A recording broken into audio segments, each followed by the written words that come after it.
Hi everyone, my name is Donna and I am going to make your bookkeeping simple. That's what I'm going to do. Um, I do accounting for a living and just really enjoy it. It always takes my clients back a little bit because the reason they hire me is that they don't enjoy doing bookkeeping.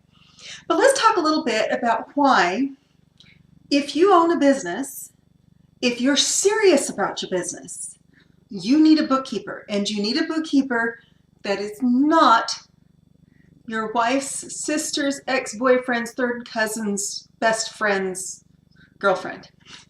You need someone who knows what they're doing. I'm going to start off by kind of talking about the difference between a bookkeeper and an accountant and the different roles within the accounting industry. I've talked about this before, so I'm going to make it pretty short. And then I'm going to talk about what a bookkeeper can do for your business. So stick with me.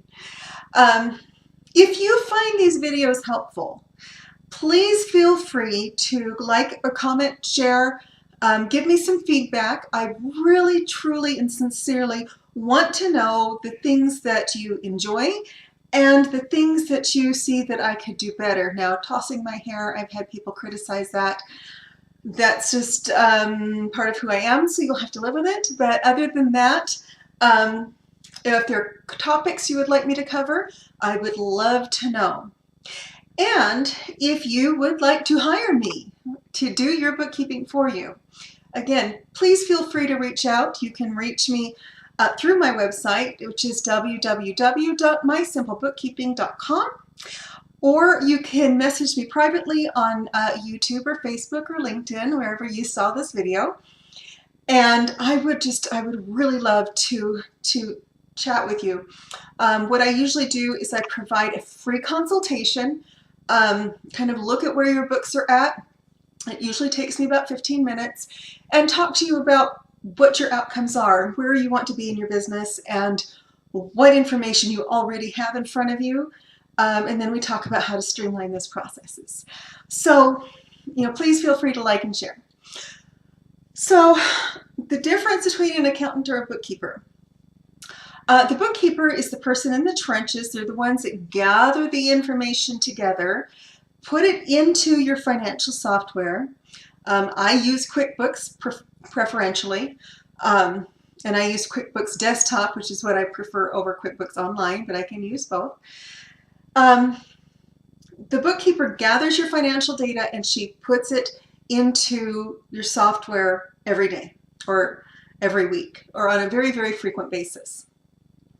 The bookkeeper will also do things like generate invoices for you if that's what you've hired her to do, and she will track your payables and receivables if that's part of your agreement.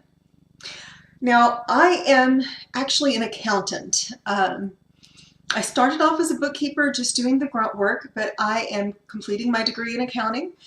And the difference between me and just a bookkeeper is that I can look at your reports from the top down and see how your business is doing. So I would talk to you about how your business is doing. I would talk to your bookkeepers about more in-depth accounting things. Bookkeepers don't typically do the in-depth accounting. That would be, they don't do depreciation. That's usually left to the accountant. They don't make general journal entries, and if you're a business owner, you probably don't even need to know what that is. They don't make adjustments. They don't wave your magic wand. They really do enter your transactions and reconcile your bank accounts. That's what a bookkeeper does. I will look at the top-down picture. I will spend quite a bit of time actually talking to the business owner. I'm going to be directing the bookkeeper a bit, seeing what mistakes, because everybody makes mistakes. I mean, I always hate to bring that up because it makes it sound like I'm less than professional, but everybody makes mistakes. Mistakes kind of creep into the bookkeeping, and that's why you need an accountant. So I will actually look and start to look and see, did we enter these invoices twice? I start looking at certain markers that tell me if a business is healthy. And then I go back and I talk to the business owner and develop a plan of attack to help them either decrease their spending or increase their revenues, preferably both. Now, with that said, I am not yet a CPA. Like I said, finishing my degree in Utah, we have to take 4 separate tests to become a CPA. It's a pretty brutal test. And I have not taken those tests yet. I also have to have a certain number of hours in the classroom or online. My college is online right now, so I have to complete so many units before I'm even allowed to sit for the test. Once I become a CPA, that actually gives me the right to represent my clients before the IRS. A CPA license is within the state, so I can get a state of Utah license. A lot of times they are reciprocal. I'm not sure exactly how the reciprocity works yet. But mostly CPAs will typically do a lot of business tax preparation. Not so much the personal preparation, because personal taxes are very simple. They really are. I know. The tax code can fill in a small room or a large room or maybe a whole building. But actually, personal taxes are not that difficult. It's the business taxes, the corporate taxes that become very challenging. And so most CPAs, they are either preparing financials for large publicly held companies. If you are going to be going onto the stock exchange, you will need a CPA because they have to certify that your financials are correct. I'm not quite there yet, and really my clients aren't that big. I don't have anybody that's getting ready to do an IPO that I am aware of. The other professional that you will hear of, although I will be sitting for the CPA test before too long, the other professional that you'll hear of is the enrolled agent. Enrolled agents are tax preparers. That's what they are. That's where they get their, that's what that means. What an enrolled agent is, they have done taxes for a certain length of time. I don't remember what the length is. And then they have taken a test. It's administered by the Internal Revenue Service. And this, them passing the tests allows them to represent their clients before the IRS again. There's only 3 professionals that can represent clients before the Internal Revenue Service. One is the CPA, one is an attorney, and one is the enrolled agent. An enrolled agent does not have to have the in-depth accounting background that a CPA has to have. They have to have some because they have to pass this test. But the EA test is not as strenuous. It's not as in-depth. And it is really geared towards taxation, not so much accounting. There is a difference. So, now that I've completely confused you and everything is as clear as mud, why do you need an accountant? Why do you need a bookkeeper? A lot of times what I will tell my clients is what you need is you need a set of eyes on your books. And in my company, you're going to get more than one set of eyes on your books. You're going to get the bookkeeper who's entering the data, and you're going to get me, and I'm going to be reviewing your data at least quarterly to make sure that everything looks good and to see if there's anything that has come up that might create, send up a red flag, or that might create problems for you down the line. I'm looking for that. I was once kind of criticized that, oh, you're looking for mistakes. Yeah, that's what I do. I'm looking for mistakes. And it's not to be, mean, but that is, it is so that if I'm aware of the mistakes, then I can either correct it before it gets to my client. Like I said, everybody makes mistakes. There's always mistakes. But I can correct it before it gets to my client so that they continue to have clean books. Again, that's kind of the benefit of having multiple people working on your bookkeeping who are working together. Um, and typically it's a team. Or I can talk to the business owner and talk to them about, hey, look, I'm noticing your revenues are dropping and your expenses are rising and you've got a ton in liabilities, and what's going on? How can I help? This is what I'm seeing. You're tanking. I've had a client go out of business because they wouldn't pay their sales tax to the state of Utah, and they were aware of it. And I kept coming back going, you're creating this huge liability. You've got, thousands of dollars in liabilities, and that's not your money. And they were spending it. I said, that's not your money. And because it was in their bank account, though, they felt like it was. So I can kind of give that kind of advice to my clients. And a lot of times, a business owner often knows how to do whatever it is that makes them money.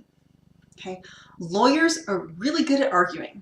That's what they're paid to do. They're really good at research and they're really good at arguing. A construction contractor is really good at building houses, but do you want them doing your books? The pizza delivery kid is probably really good at making pizza, but do you want them doing your books? And if you go out and you start a restaurant, I hope you're a really wonderful cook if you go out and start a restaurant.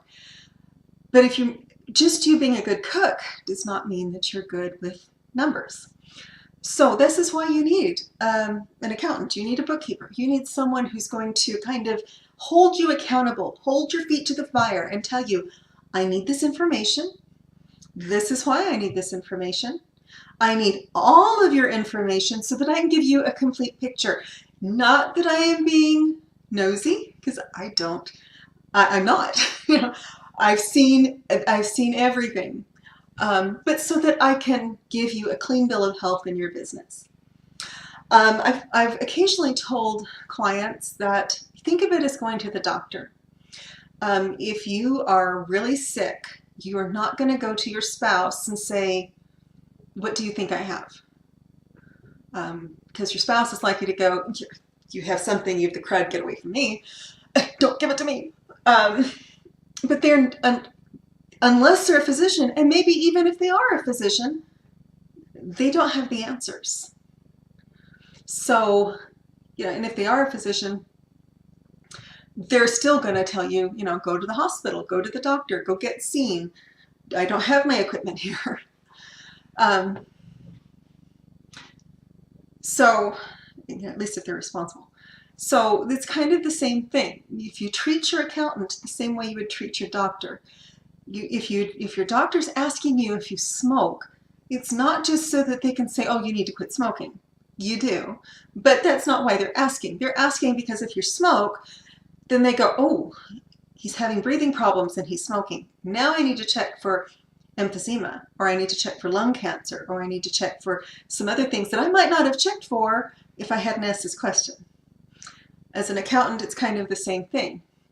If I start seeing transactions that reference a loan, then I'm going to start going, oh, wait, I don't know anything about this loan. Where's the loan? How much did you borrow? What's the interest rate? Where's the documentation? How do I know how much? Because you know what? Interest is deductible. So how much are you spending in interest? And if you're spending a lot in interest, how can I help you get out from underneath the loan? I can't provide assistance if I don't have all the facts. And the reason I say you don't want a spouse, I have seen a few couples, but that was in my parents' generation, who were able to work together, and I think that changes from relationship to relationship. But I have seen far, far, far more who, if he's the business owner and she's doing the books, if she's trying to bring up problems to him, he doesn't want to hear it from her, or vice versa. And so eventually, the spouse that's doing the accounting is going to shut up because the marriage is more important. Or they're not going to, they're going to keep saying something and the marriage will fail because it kind of creates problems.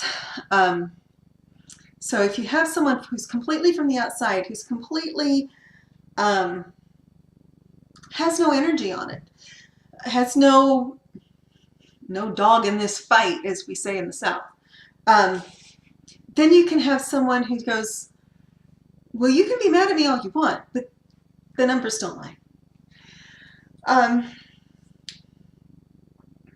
Like I said, that's the biggest reason why I say don't get family members involved in your business, unless I guess the qualifier would be unless you have the relationship with them that allows you to receive bad news from them. The quite honest fact is that as an accountant, I have to give bad news to my clients from time to time, and but there's usually a solution. So by me being an outside party, I'm not part of their business. I'm always a contractor. They hire my company. They don't necessarily hire me. I can then look at their stuff and then come back and say, your business is a mess. But I can also come back and say, these are some things that I know that you can do to fix it. Nobody goes into business to fail. Most businesses fail in the first 5 years. And if you have a really good bookkeeper and a really good accountant, our job is to watch your back.